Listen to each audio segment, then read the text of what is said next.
Welcome to BlackUSA.news morning show. I'm your host, William Honolulu Jr. Join us as we explore the news and opinions that impact our community. We break down how the major stories have a very personal, local, and racial impact. No topic is off limits, but even if the conversation gets rough, we're always going to keep it real.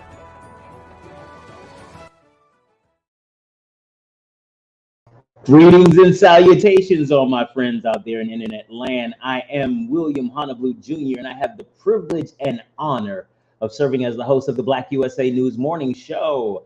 We want to give if you all familiar with the show, you know how we do. First and foremost, give a shout out to my team. Big ups to Kyle Crazy Horse Morgan, my producer. Big up to Brandy Raymar, the assistant producer. And big up to the newest member of our team, Grace Oweka, who serves as my personal assistant. They do an amazing job of making sure that we have the resources necessary to give you all the show and entertainment and information that you need and not just need, that you deserve. Cool in the game. Today we're gonna have some fun. We have a great returning guest to our show, none other than Dr. Michelle Talbert-Horsey, a good friend of the show, a good friend of mine. We go back like babies and pacifiers, you know what I mean? All the way back, you feel me? So I was hanging out with young people recently, and so not that young, because I realized that my actual kids don't talk like that, but like my younger cousin. Never mind. That's a lot of stuff I'm telling you. Again, I'm realizing there's way more information than you need, huh? Way more information. That's crazy. Let's see. Oh, we want to talk about our good friends at Breadcoin. Breadcoin is a organization that takes these coins and turns them into food. It is amazing because the restaurants that participate in Breadcoin, let me show you how big the map is. As you can see, they're heavy in DC, in the DC metro area, and they're also growing in Baltimore. Actually, this map is about a month or so old, and actually I know they have at least 5 or 6 more locations in Baltimore. The way Breadcoin works is that people who are food insecure, who may need some support, things like that, they get Breadcoin. And their Breadcoin is distributed through nonprofit organizations that are already in the community doing work, by organizations that are already on the ground. They know who is food insecure. They know who needs help. And when the clients get the Breadcoin, they're able to go into a restaurant, pay with the Breadcoin, and sit down and have a meal in dignity. They go in just like everybody else. They don't have to deal with the stigma of being food insecure or anything like that. It's just a wonderful organization. Like I told you all before, y'all gonna be hearing a lot more about Breadcoin. We are so excited to partner with them. Also something coming up. You all know I am the treasurer and the chair of the Economic Development Committee at the Baltimore City branch of the NAACP, and we are having a primer on the public banking option. Now, the thing is that a lot of people don't know what the public banking option is. Some people, the people on the right call it socialism and all this other stuff.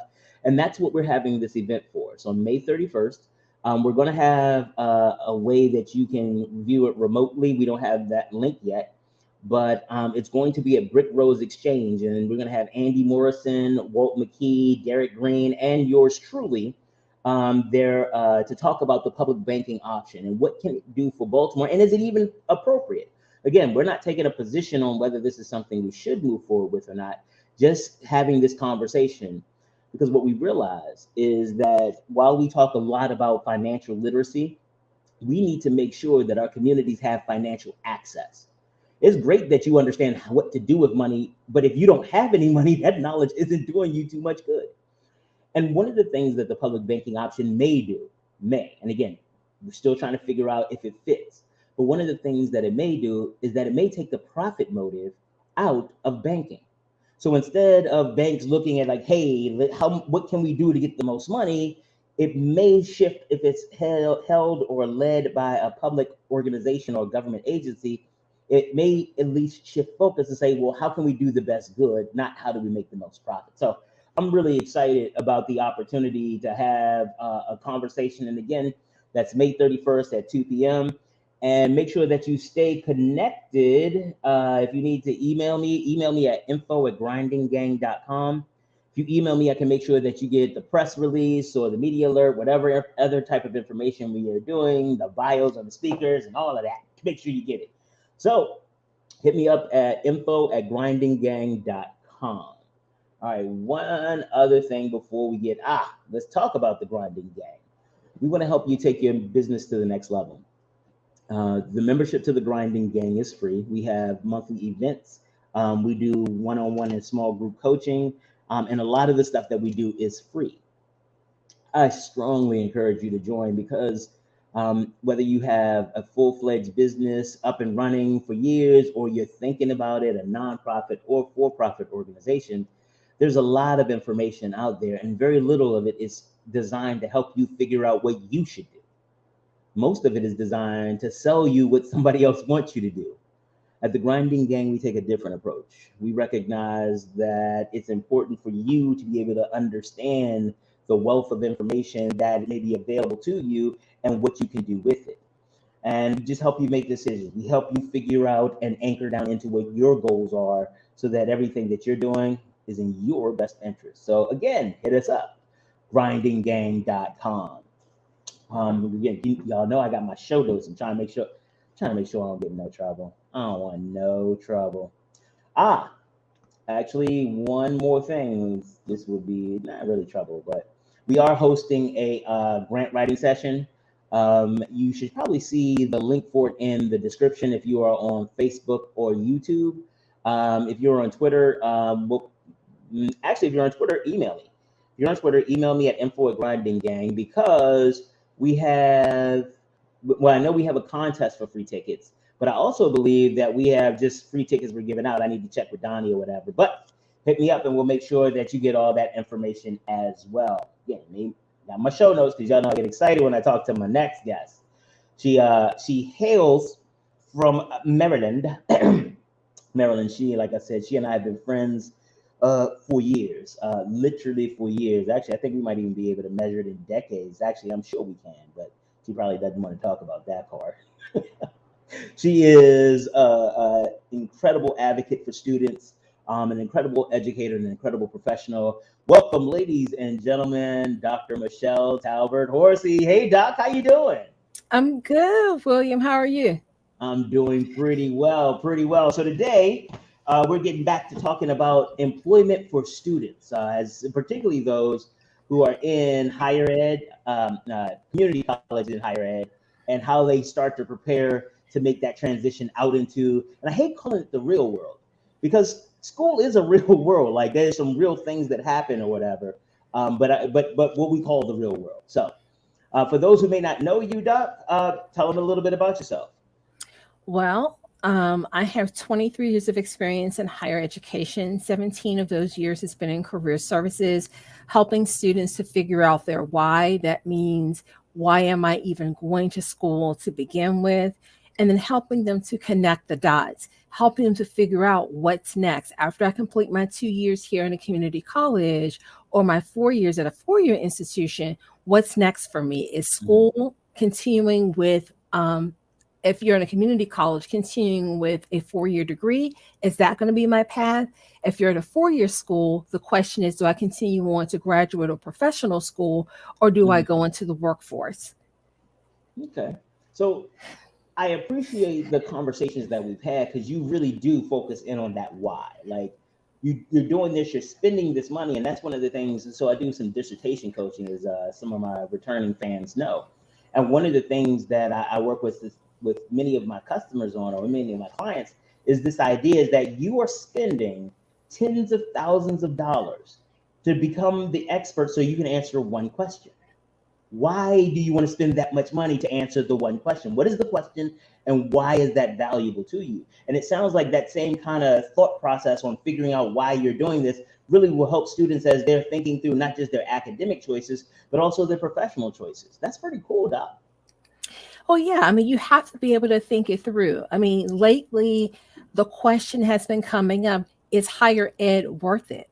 Mm-hmm. Is it worth, whether it be a 4-year institution or a 2-year institution, is it worth me putting any money towards this when I can go right into the workforce. And with some companies, they are training on the job. Yep. So, and the training is sort of, it's free because you're working for the company and they're training you. Actually, better than free, So you're getting paid for it. you're getting paid for it. So it's like, why should I go to school and come out of pocket, take out lots of student loans for some students, um, cut back my hours at work if you're going to school and working. So why should I significantly impact my life in this way when I can just go to work? And actually, what's more about that is the larger question is, why would I do all of that and still, once I get the job, have to do the on-the-job training anyway? It's not like, if I get a degree, I could just start a job and I don't have to go through that 3 to 6 months of active learning, especially if I haven't had an internship or something like that. So, I mean, I know we didn't plan to have the conversation about the efficacy or the value of higher ed, but I think as we are talking to students about how they pass through higher ed to employment, it becomes even more important to figure out your why, because there's so many different paths. Do you take an internship? Do you take a externship? Do you start your own thing? Do you do more volunteering? Do you do civic volunteering? Do you develop personal networks or professional networks? And what do those look like? There's so many different options that, again, I think you're dead on with the whole why. Oh man, I had a piece of napkin stuck to my head. I was like, it's something, because I thought something was crawling on me. And we were going to have a problem. I didn't, that was going to be an issue. I was like, oh, I saw it in the screen. But did you see I didn't panic or nothing? I didn't panic. It was like, there is something on my head. I will be, you know what? I should get a show note. So normally when I do something wrong, they give me a show note like, okay, next time don't do that. I don't know how we do an inverse show note where we say you did a good job of not freaking out when you thought something was crawling on your face during the show. Okay, so like Horse, Brandy, and Grace, y'all need to figure out how I get rewarded for not wilding out. I'm just saying we need to have our next team meeting. We're putting that on an agenda. Okay, all right. Sorry, I'm sorry, Doc. I thought That's okay. on my face. Thought something was crawling on my face, and I handled it well. So I was just very proud of myself in that moment. Okay, sorry. I was going to say, when you think about the value of higher education, I think everyone has to find their own purpose in it. I can say that for many jobs, as you move up the food chain in those positions, oftentimes they may want you to have more education than what their training has provided. So you have to think about, what does this look like for me in 5 years?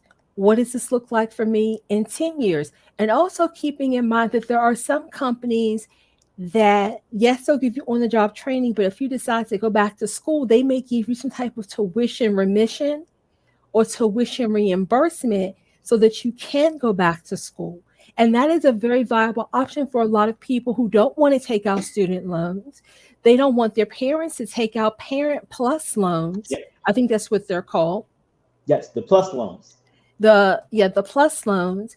And they don't want to, and they want to work while they're taking classes, and they don't want to build up all that debt.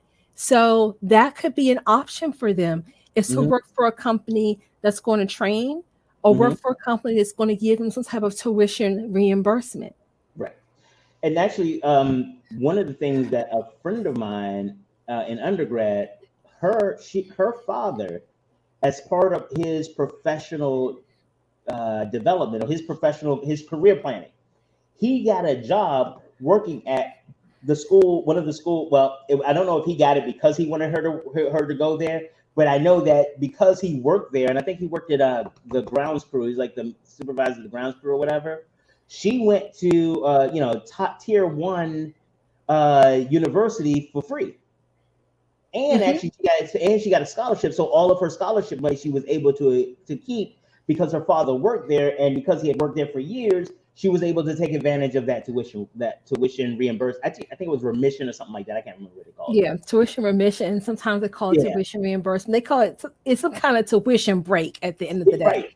but that may be something that, as you are thinking about your role and what you want to do, as you develop, as some of the students, or we're talking to our students, or as parents, we're planning and looking at our career moves, trying to find them in ways where those types of benefits make sense as well. Because right now, when people are looking for jobs, like, the money might just be the money across the board. Employers are going to do, but sometimes they may have these additional benefits that you may need to think about, because like the friend I'm talking about, her father, let's say, made like 40-50,000 a year, but the tuition at the school was like another 20,000 and blah blah blah. So all of a sudden, yeah, he in was some making, schools, I'm sorry, I didn't mean to cut you off. Some no, schools yeah. actually have a situation where if your child if you're working at an institution in higher ed, your child can attend for free for a certain number of semesters. Like, you can't be there for 10 years. I mean, you have to be you have to Right. finish at some point. Right. But some schools have a deal where if your son or daughter decides they don't want to attend the school where you're working, they would like to attend a different school. Sometimes you're able to get a situation where it's money, it's a little bit less tuition that you would have to pay if your child were to go to one of the other schools that's within their network. And that these benefits, the more I think about it, the more I find them more available or prevalent in public institutions. So Mhm. that might be something to think about, again, because they're trying to recruit students that the private institutions are pulling away from them. And so I think that's one of the other pieces. One of the things that you mentioned was about people when they get thinking about the career progression and thinking about the educational needs that will be required as they progress. One of the things that I am challenged with is when I think about the hazing nature, and we've talked about this before, about like the PhD process and everything like that, the kind of hazing nature of some of these academic programs is just designed to show that you can follow arbitrary rules. Like, 1+1 =2, no matter whether you're taking that at a community college or Harvard, Yale, or Stanford, the 1+1 will still equal 2. They may have better equipment or things like that, but the general fundamental knowledge is fairly going to be the same. And so the difference becomes is, what are you willing to do to meet the criteria? Because if we look like public schools, like K-12 education, the whole thing is designed just to have you sit down and to train you to be an employee one day, to follow rules, to look at syllabus, read instructions, follow directions. Everything we do, we measure them on the minimum. Do you realize that the minimum metric to be considered college and career ready is, do you have enough do you have the requisite employable skills? Not, are you a good person? Not, can you think well? No. Can you get a job and contribute to our economy? And again, that's part and parcel to what, especially the conservatives have been saying, the weirdos at least, have been saying about, like, let's get back to life. And if you got to die to save the economy, you should be willing to do that. It's like, nah, bro. And like, that was literally a leading GOP governor said that. Like, people, especially old people, they should be willing to die from COVID to make sure that their children can have the economy. I'm like, I want Nana home. I don't want $20 or $200 and then that I can take to her funeral. I'm sorry. That's gonna be a show note. Did I negate the other show positive because I just went on a screed about something that we wasn't really talking about? I think I don't think that shouldn't really count because that's already a show note and I just messed up. So okay, sorry. Doc, if the purpose, I guess that comes back, and you keep hammering it home, it really comes back to your why. Because if the only reason you're going to college is to get a job or to be employable, that's a totally different trajectory than if you're going for personal development or you're going to expand your professional network. So how do you help them figure out their why? Well, you have to dig into who the person is. You have to dig into their KSAs, their knowledge, skills, and abilities. That's what the federal government lays out when you have to fill out an application for them. They ask you about your KSAs, right? Mm-hmm. And that's what you have to do with people, is you help them figure out where their knowledge is, where their skills are, their abilities, and we also throw in their interests. What are you really interested in? I was either watching something or reading. I was either reading something or listening to something today, and we're talking about the fact that there is still a low percentage of African American students going into IT careers. Mm-hmm. And they were talking about this whole idea of pushing students into STEM when Mm-hmm. they're not really interested in Right. STEM. And you're creating this entire gap uh, of students, this entire thing of students that are going to hate their jobs because they were pushed into doing something that they really don't want to do. But this goes So, to what I was saying, yeah, so you about have, well, you have to ask the question, and this is why this is so hard. You have to ask the question: Who am I? mm-hmm. What am I interested in? What's at the end of the day, what kind of skills do I need that's going to give me the career that's going to make me successful? And I don't say happy, I say successful, because for some people success is making a lot of money and that makes them happy. For other people, it's just really being able to get up every day with a smile on their face, knowing that they're going to do something that day that's going to be of service to someone else. That's what makes them happy. That's what serves. That's their why. One of the things that I really want to make sure that people anchor into is that you probably don't have the answers to these questions yet. Because what I found is that these are questions that people kind of throw around all the time, but nobody really pushes you to an answer or of the recognition that the answer evolves. It's not like how I would answer this question at 18 and how I answer the question at 50 are not even remotely. I'm literally not even the same person. And so making sure that you understand, or the people that are listening understand, that while you may come up with a who am I answer or what interests me, those things will change. And part of understanding not just what your why is, but the process of understanding your why, you'll be better in touch with yourself as you change.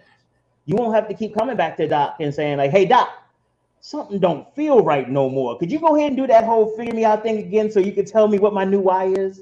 But one of the things I do really appreciate you about you, Doc, is that you work with people to figure out their why and help them develop the skills. Again, see, I listen to you, KSA skills. You give them the knowledge, and then you help them develop the skills, and they combine those things as an ability. Did I do good? Did I do good? You did well. All right. So you work them through so that they are now empowered and independent and have developed a level of agency for themselves. So as they are navigating through these waters of employment, and when the landscape around them changes, they have the skills and the knowledge and the abilities that you've helped them to develop so that they can apply it to new situations and circumstances. That is really cool. But even more than that, they have the knowledge, skills, abilities, they have the empowerment, they have all of these different pieces that come together. So when something isn't setting right, and you're Mm-hmm. absolutely right, people evolve as you engage in different life experiences, Mm-hmm. your values change. Mm-hmm. And What that's hap- okay. and that's perfectly okay. At 21 or 22, Mm-hmm. salary may be the first thing on your values list. We also do values exercises as well. Mm. That may be the first thing on your list. But when you are 55, looking at a career change, security Right. might be the top thing on your list. You want to make sure you're not going to be downsized. Right. If you're going to So, take the risk, yeah.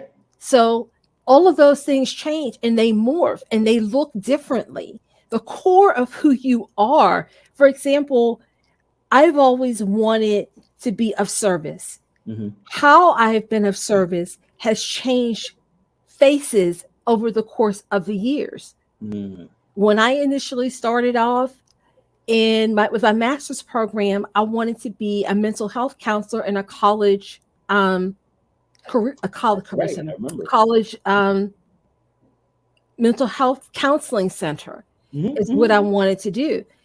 I pivoted and changed and went into academics. Instead, went into academic advising and did some other things, and worked with academic trio programs. And that's where I found I could be of best service to the population and doing the types of things that I wanted to do at that time in my life. Now I'm no longer 23. I'm a little upwards of that number. And so but my needs have changed. I'm still the same. I still want to service people, but how I'm going to do that is going to change. And that's okay. But people have to be okay with realizing that they're going to change. Change is tough. Change is difficult, but change is a constant. And you have to be okay with recognizing this no longer fits me. It's like having shoes that are too tight. It no longer fits. And you have to get some new shoes, or a wardrobe. When you're no longer a size 2, you're now a size 14. You can't fit the size 2 anymore. You have to get a new wardrobe, and that's fine. You're beautiful at size 2 and you're beautiful at size 14. But one of the things that happens for a lot of people is that, what you have the whole professional background. Help me assess this theory that I've been working with, is that people are stuck in the past, or they reflect positively on the past simply because it's familiar. And because it's familiar, they feel this idea of greater control. Because I have people that when they were in certain circumstances, they would complain about them all the time. Like people who, and this whole COVID thing has been a great example. People who used to complain about going to work all the time. Now they cannot wait for things to open up so they can get back to work. And it's not that anything at the job they believe has changed so significantly. It is because their memory is something familiar. They know they don't like this uncertainty about where they have to go tomorrow. They are clinging to certainty. And I think that is one of the reasons that a lot of people gravitate to things like college and don't want to find out their why. Because when you find out that your why, you realize that you can change it whenever you want. The why is not really a discovery, it's a decision. However you come to that. And it's amazing. And it's also intimidating when you realize how powerful you are. I think people search for security. They search for safety. Yeah. They want to be safe, and it's comfortable to look back, when you're looking back on your circumstances. First of all, it's people tend to romanticize their circumstances and not remember them as they truly were because they're out of that circumstance. But even in difficult circumstances, someone may be looking back on, in my experience, they're looking for something that feels safe, and it's safe because it's familiar. Yes, I absolutely agree. See, and then the problem that I tend to have is, well, for me, and we've talked about this on the show. I don't know if you were on that show, but this concept of safety is one that I think I know that safety is a training tool used by salespeople. This concept of getting people to feel safe. It is used by abusers and exploiters, as well as, what do they say, as well as good people as well. But I have seen it abused and misused by these types of people. They create these false sense of safety and this false sense of trust, and then they turn on it. And so, again, some of my trauma and some of my experiences, I find it, I don't believe in safety. I just really don't believe in safety, because all of the things, I have never been able to have anybody explain to me or describe something to me that is safe without having to reduce the definition of what safety actually is. Does that make sense? It makes sense. I would throw out there, just to add on to what you've said, in my experience, it's the challenge that makes you grow. Yes, absolutely. It's not, but everyone's challenge, and this is really important, everyone's challenge is different. Wait. You get the big screen for this one. Go ahead, tell me. I get the big screen. You get the big screen for that. Everyone's challenge is different. And people have to move away from comparing their challenge with someone else's challenge. Amen. Because people get into this situation where they're looking at what they're facing and looking at what someone else may be facing and saying, oh, well, somehow I'm not as good as, because my challenge is this. Right. When the reality of it is that a challenge is a challenge. And you have to look at it within the basis of your life. Yep. And not someone else's.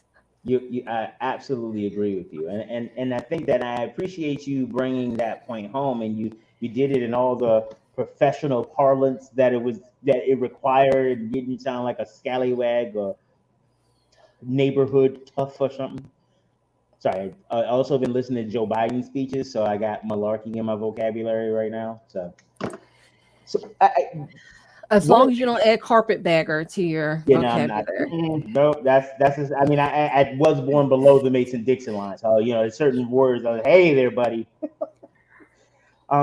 Big up to TRIO programs. Whenever we talk about them on the show, for those of you all who don't know, the TRIO programs are a trio of programs that started in legislation that are designed to help increase the representation of people of color, as well as other disinvested communities in higher education and in certain communities and certain industries, particularly graduate school and STEM. I was in the TRIO program. Big up to the Ronald McNair program, straight out of UMBC, and well, it's nationwide, but I was at the UMBC one. And it really did change my life. Actually, it was one of these things that kind of led to me deciding to go to grad school. Because my family was all about going to the college. Once you go to, nobody really talked about more than going to college, except the magical good job you get as a Black man with a degree. Because there was this magical job you were going to get, like, because I'm Black, I'm smart, I'm a man. Because all the rest of the Black dudes were in jail, so everybody's going to want me, except that nobody told the HR departments this. And so this is some of the things that I was fed when I was making my college decision. So that's one of the reasons I am grateful for you bringing it back to parents and to students so that they can have a better understanding. And so I didn't even know about grad school except the professional schools, and I had decided I didn't want to go be a doctor anymore until people started talking to me about it. And the TRIO program was really one of the opportunities for me to really see that I could actually compete at the graduate level. Like, they took me through the process of learning how to write appropriately. How to do research, and what the difference between articles, like general articles for entertainment, and what actual research was. Those are the types of skill sets that, real talk, I don't know if I would have gotten if I had not been in one of those programs. Because as I think about the academic portion of my coursework, the academic portion of my college life, I realized that where I went, it was designed for people who were already prepared. The professors and the rest of the faculty, except in some of these programs, were not really attuned to some of the needs. This was before, the freshman experience programs really started taking off. So a lot of them, we were kind of on the cutting edge of integrating that in. And without this type of conversation, without this type of mentorship, there are a lot of students who are just going to keep believing in the magical job after the degree. And all they'll find is the antithesis of that, the unmagical debt that you got to carry around with you. I had a student once that studied Russian, and that was his major. He didn't know what his major was going to be, but he did really well in Russian classes. So well, in fact, that his professors who were Russian thought that he had to have had some Russian in his family, because he had never had Russian before. And he just picked it up. He just picked it up that well. And he came to see me. I was his academic advisor, and he came to see me when he was close to graduation. And we had a serious conversation. And part of that conversation was, he said, everyone told me that once I got this degree, it was going to be a pot of gold at the end of the rainbow. Yeah. And I said, yeah. And what you found was that those gold coins were made of chocolate. And that. Wait. Hey, Doc, high five from across 95. You get a high five on that one. You got to give it up. High five on that one. You get a high five on that. I love that one. I'm a footnote you. I am going to use it, but I will footnote you though. I'll cite you. Well, I mean, if that was the truth, I said, yeah, at the end of the rainbow, you saw gold coins, and the gold coins are made of chocolate. I said, so that's one reality that you have to face. The other reality that you have to face is that you chose a major that's not necessarily giving you the skills that are in demand. Mm-hmm. I mean, that was the truth. Now, he did end up finding a position working for an import export business in Pittsburgh, and the family that he was working for were Russian. Ah. So he was able to find something within 6 months of graduating. He was able to find something because we talked about how to build your professional network. Because I told him, I said, the way you're going to find your job using Russian is to build your network, and don't be so. And he was a little bit embarrassed because it was like, I can't find anything, and everyone else around me is finding something, especially my friends who are in business. And I said, okay, here's the deal with business. With our business school at the time, they were encouraging, I think not only encouraging, I think they made their students um, participate in internships Yep.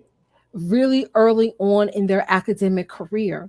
And so many of those students were graduating with a bachelor's degree in business administration, but they already had 3 or 4 internships under their belt. Yep. Well, my students who were in liberal arts majors weren't getting that message. They weren't being told that.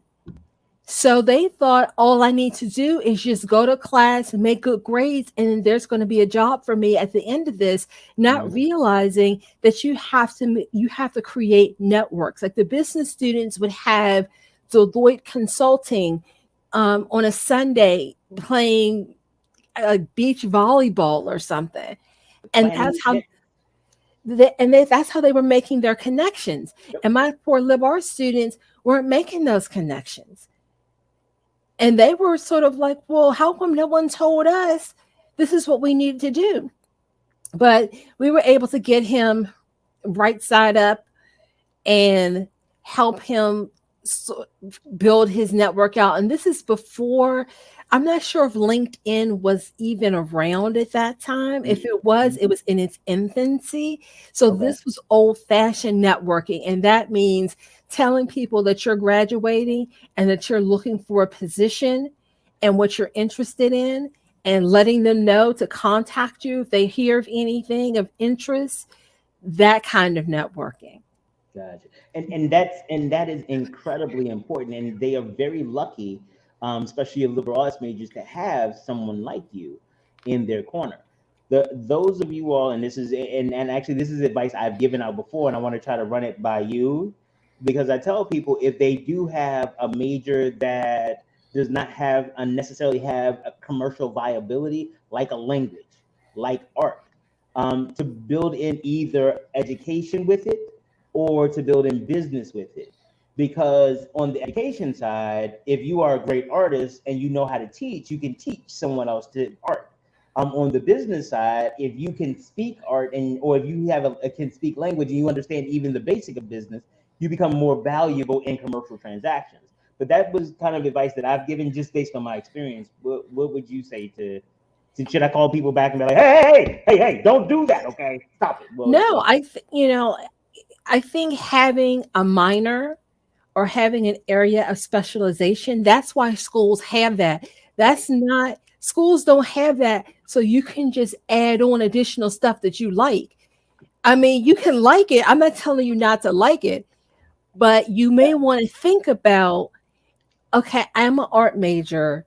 What am I going to do with this in 5 to 6 years? Where do I see myself?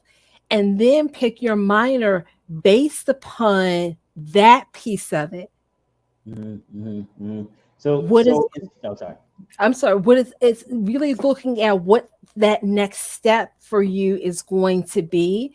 Mm-hmm. And this isn't, this isn't, and I recognize this, and I want to go on record for saying that I recognize this. This isn't easy stuff. It is These not. are hard decisions, but know that any decision that you make, right or wrong, sometimes people make a decision and they go, oh my goodness, I just completely screwed this up. I made the wrong, I chose the wrong major. I chose the wrong, whatever, for whatever reason. Sometimes people pick a major, they go home, talk to their families, and they're so deep in the major at that point that it doesn't make sense to back out of it. You're like a couple classes away from graduating. So it's sort of like, what do you do? Then that's when you look at your classes and you start doing, you scrape them for skills. What No. skills have I learned? I'm sorry. First thing you do is that you go and talk to somebody like the doc here. You make an appointment in their office because you should have done this 2 years ago. But since you're not and we're here, first thing you do is go talk to the doc. Okay, sorry. I had to throw that in. Well, I mean, that all of that to say, even if you, and I preface this, even if you feeling is one thing, feeling is different from reality. So my question to you is, why do you feel that you've made the wrong decision? Right. Because is it somebody else telling you you've made the wrong decision, or are the classes getting too difficult? What's going on with you? That's what I want to know. And then we start what I call scraping.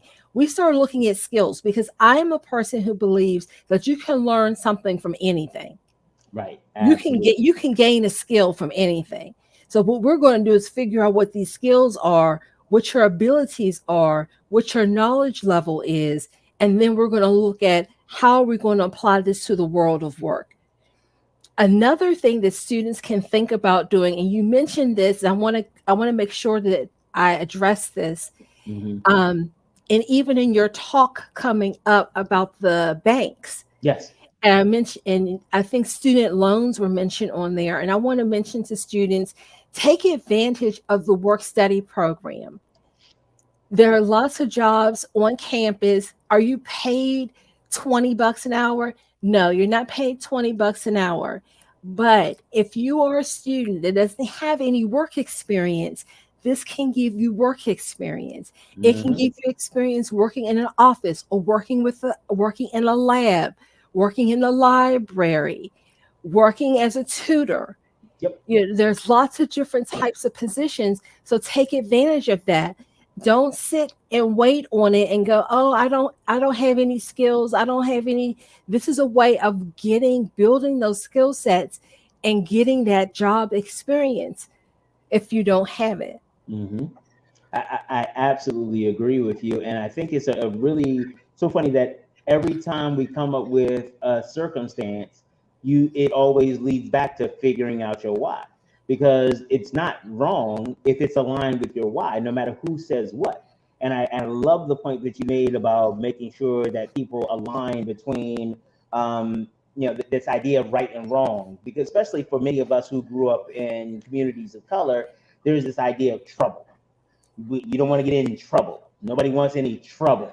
And this idea it becomes pervasive, and it follows us through our adult life. And so we end up in these situations where we don't want to make the wrong mistake and get in trouble. This idea that we don't want to go back, or we want to go back to this idea, someplace safe, because in a safe place on base, there is no trouble. And so I'm grateful for you making sure that the conversation again stays anchored in the why. You may have certain outcomes that you don't want, but the funny part, and I had this conversation with a young lady today, you are concerned about something. She was mourning something she never had. She had an idea of how the job that she had would play out, and she got a new promotion and what it would look like. And she was very unhappy that it didn't look like that. And like really, really unhappy. Someone said, you are mourning the loss of something you never had. And a lot of times we create these stories in our head about what will happen, and we get so attached to the story, we don't even realize when that story is unhealthy. We get so attached about making partner, about being the top this or that, or the amount of money we make, that we don't even realize that we're killing ourselves and alienating the people around us in order to get there. Hey, Doc, it's like you're sliding off the screen a little. And it's so funny because I keep moving my face trying to see you. I'm like, no, it's not me. Right, okay. All right. Okay. Oh, and I like the lipstick too, Doc. I appreciate that. That's cool. I apologize. I'm gonna get a show note on that one. Okay, I apologize. Go ahead. No, I was going to say about the young person that you spoke with today. People create stories in their head, and with these stories, along with these stories, are feelings. Yes. And so you're attaching all of this to this because it makes you feel a certain way.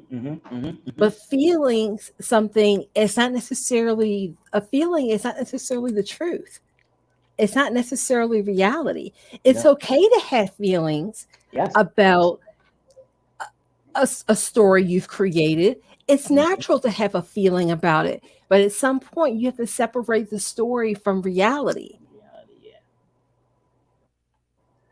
yeah. You are absolutely right, and I think that becomes one of the biggest challenges that people have, especially navigating the career space. Because again, the same people who told me to be a good person, the same people who taught me to cross the street, the same people that told me how to stay safe, are the same ones who told me that once I got a degree, everything would be okay.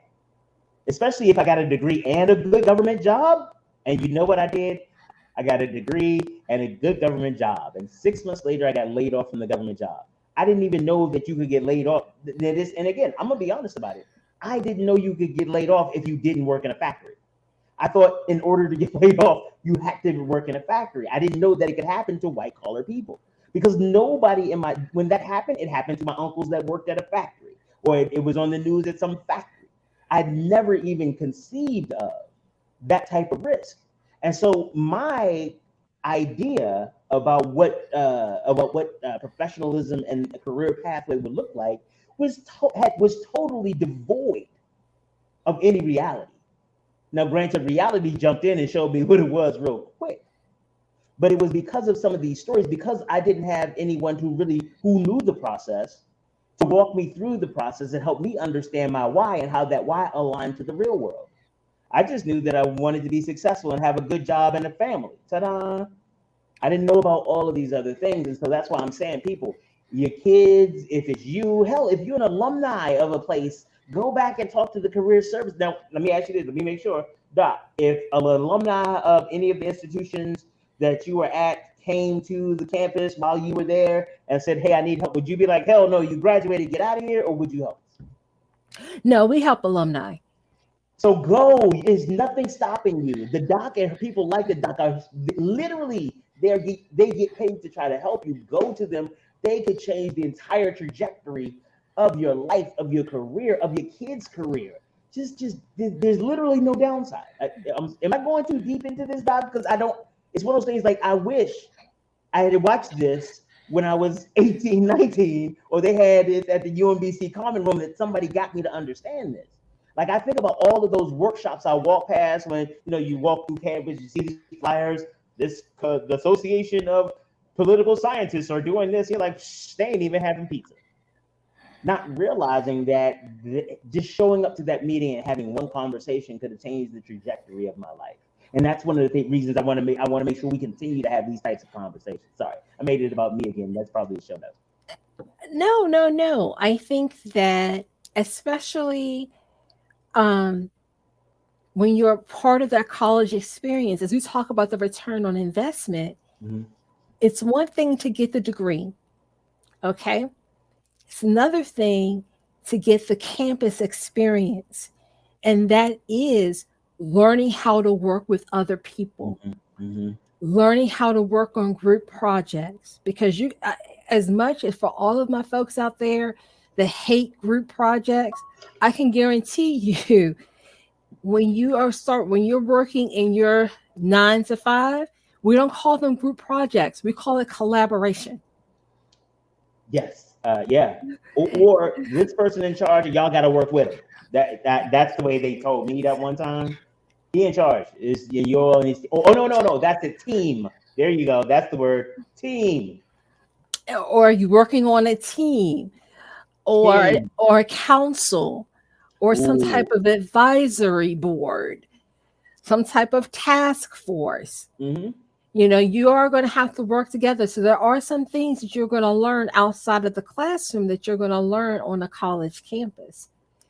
I would also say that when you do have the honor society groups that meet up, the professional organizations that come to campus. If an alumni is giving a talk on what it's like to work in the real world, those types of things, do attend, because you can also if even if that's not the focus of the conversation, you can always talk to those speakers afterwards and say, hey, can I meet you for a cup of coffee, or can we have a virtual cup of coffee? I have some questions about what this really looks like in the real world. Oh, wait, I'm One sorry. of Time. Did you just say a virtual cup of coffee? Yeah. That is, so funny. I've been locked in the house for like 2 years, and it never occurred to me about this whole virtual cup of coffee. Because it adds that whole kind of feel to it without it. That's really cool, Doc. Y'all call the doc, okay? Just look the doc up. Tell them what it is. I'm sorry, before we leave. No, we got some time. We would need to still make sure that they know how to find you. Okay, to make sure I had that. Yeah, I mean, that's what I always tell students, no matter, especially if they're in the process of finding their why, even if you're at the beginning of this process, or maybe you have gone through this process of finding your why before, and you're at a point in your career where you want to pivot to do something else, but you don't know what that something else should be. You just know that what you're currently doing is not it anymore. One key thing that you can do is to have an informational interview, or like I said, a cup of coffee or a virtual cup of coffee. Is talk to people who are doing things that if doing things that you want to do, or doing things that you think you want to do. Have a conversation with them. And this doesn't have to be an hour-long conversation. This could be a 30-minute conversation with you asking them, tell me about what you do. I'm interested, but I'm not sure how to get started. That is a great one, Doc. That makes perfect sense. And I have found people love to talk about themselves and talk about what they do, whether they like what they do or they don't like what they do. They are more than happy to have a conversation with you. And alumni especially really want to give back. So anytime a student reaches out to them, a current student reaches out to them and says, hey, I need some help, they are more than willing to assist. Some of them. Now, I would say it's the majority of them, but some of them are just overwhelmed. Like, so for example, and again, because of course this is my show, so I make it about me. I know there have been times where I get called to do some things, and some of it, and that's why I said sometimes. The majority of times when I come out, I am looking forward to I'm looking forward, one, to hear the sound of my own voice, but also to talk to students. But there are some times where I do favors. Like, I don't like, so for example, if the doc called me and said, hey, could you come up to Hack and do this? I'm coming specifically because the doc asked me, not because I have this connection to Hack and by the way, Hack is the Harrisburg Area Community College. Yes. Okay, I didn't want him to think I was calling you school of Hack. I'm saying, but I would come there for you. So in that type of situation, and the reason I'm bringing this up, because what I don't want to happen is that, again, you have this expectation that you see me at Hack, and I'm like, boom, boom, boom, and then you follow up with me, and I don't, and then you think that, okay, you can't deal with any alumni. Some of us aren't good. We're just people. And so you got to keep going. You got to keep talk to a number. If one of them don't work, find another one. Follow up with them. Try to get things done, because sometimes we're people, and in the universe of things that are going on, following up with a student's email right now may not be a big priority, but we damn sure don't want to like throw you to this curb, you know what I mean? But sometimes it may take us a while. Sometimes you may have to do a little bit more work. And that's just real. I mean, I'm like, I told you we keep it at 85 here. Sometimes I just don't have the time to remember your email. But if you get back into my stream of consciousness, normally I'm on it. Boom, I got you, because I really do want to help. So again, I know I made that about me. You wasn't talking about me particularly. No. You made a good point. And I will say that in my experience, when you reach out to alumni, if they have the time, they will respond to you. Yeah. And sometimes you may not hear back from them for a couple of weeks. And it's not because they're being rude. Honestly, it's because, as William said, they're working on other projects. And so they may not have the time right then and there. But then that's when you move to someone else on the list. One monkey doesn't stop the show. So you got to keep it moving. Don't just focus on one person. Focus on several different people. And then what you want to do when you start making those connections, that's one way to start building your network as well. Ask the person if it's okay that you keep them in your network and stay in touch with them, because you can use them to review your resume. You can use them if you're looking for an internship or a full-time job at some point when you're ready and you're looking, to let people in your network know that you're looking, getting feedback, having a quick mock interview, a quick check-in with someone. All of those different things are how you can use your network. The other piece of this is, and I think we mentioned this a couple sessions ago, is finding a mentor. That is something that we don't talk a lot about in career services, but we should, because having those mentors can help you tremendously with not only figuring out your why, but figuring out how you're going to apply all of this stuff to your next steps. They can really help you streamline what those next steps should be and what that should look like. It doesn't mean that you're going to take all of their advice, but it does give you someone else that you can, I call it, just bounce ideas off of and brainstorm with, especially if you're feeling stuck. Because sometimes someone outside of you, outside of your group of friends and your family, can see things that you don't see because you're so close to it. And they can look at it and go, that doesn't make any sense to me. Have you thought about this? Or maybe you should frame it this way. Or maybe your search should be, focused on this instead of that. And these mentors don't have to be in your same field of interest. They can be, like, my mentor is not in my field. My mentor is outside of my field, and is outside of my field for a reason, because of his vast experiences in the community. I wanted someone who could look at my experience, who knew me well, could look at my experience and say, Michelle, that doesn't make sense. Or, Michelle, this is what makes better sense. This is how you need to quarterback this. Or this is how you shouldn't quarterback this. So you know what you did, Doc? I am grateful to you. So next week's show, the conversation is going to be mentorship. Ow! Ow! There you go. I'm excited. We're going to talk about mentorships, professional. Hey, you want me to see if I can find somebody else to join us, or is it just me and you? Where are you at with? I'm sorry, that's going to be another show note, but go ahead. It's really up to you. Okay. I think I might see if I can find because I know I have a number of people who have benefited from mentoring and professional mentoring, and I'd really like to have them talk about what that experience was like. Actually, I have a couple of people that I think about, and actually either I or Grace will coordinate with you to get on the calendar coordinate with them to coordinate their calendars to make sure that we can get with you. Sound good? Sounds good. Woo-hoo! Hey, Doc, tell them how they can get in contact with you. LinkedIn sounds best. I'm sorry? How should they get in contact with you? LinkedIn? What's up? Yeah, I'm on LinkedIn, so you can certainly send me a LinkedIn request or inbox me through LinkedIn. That's perfectly fine. If you have a question, you can even send it to my personal email. That's fine as well. Go ahead with your ass up. All right, Doc.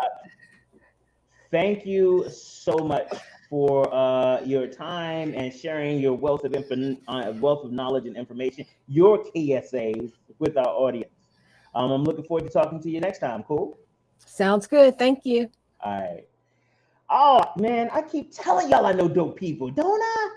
My people are amazing.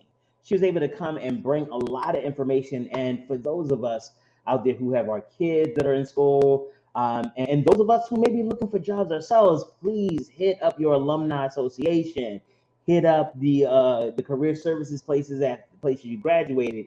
And if nothing else, give the doc a call, hit me up, hit us up at BlackUSA.news, because we're in this together.